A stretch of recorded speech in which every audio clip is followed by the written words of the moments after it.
نماز کے بعد اذکار: اللہ اکبر، اللہ سب سے بڑا ہے، ایک بار۔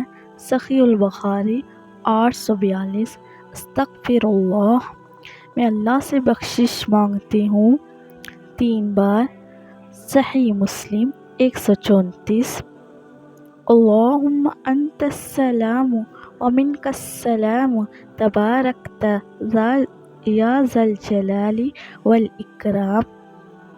اے اللہ، تو سراپا سلامتی ہے اور تجھی سے سلامتی حاصل ہوتی ہے، تو بڑی برکتوں والا ہے، اے جلال و اکرام والے۔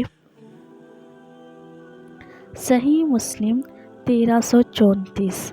معاذ بن جبل رضی اللہ عنہ سے روایت ہے کہ رسول اللہ صلی اللہ علیہ وسلم نے میرا ہاتھ پکڑا اور فرمایا، میں تم سے محبت رکھتا ہوں۔ اے معاذ، میں نے عرض کیا، میں بھی آپ سے محبت کرتا ہوں، اے اللہ کے رسول۔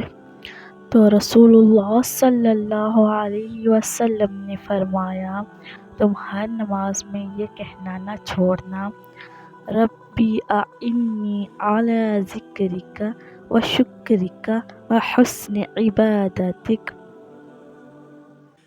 اے میرے رب، اپنا ذکر کرنے، شکر کرنے اور بہترین انداز میں اپنی عبادت کرنے میں میری مدد فرما۔ سنن نسائی 1303۔ لا الہ الا اللہ وحدہ لا شریک لہ، لہ الملک و لہ الحمد وہو علی کل شیء قدیر۔ اللہ کے سوا کوئی عبادت کے لائق نہیں، وہ اکیلا ہے، اس کا کوئی شریک نہیں، اسی کی بادشاہت ہے اور اسی کے لیے سب تعریف ہے، اور وہ ہر چیز پر پوری طرح قادر ہے۔ صحیح مسلم 1380۔ جزاک اللہ خیرا کثیرا۔ السلام علیکم۔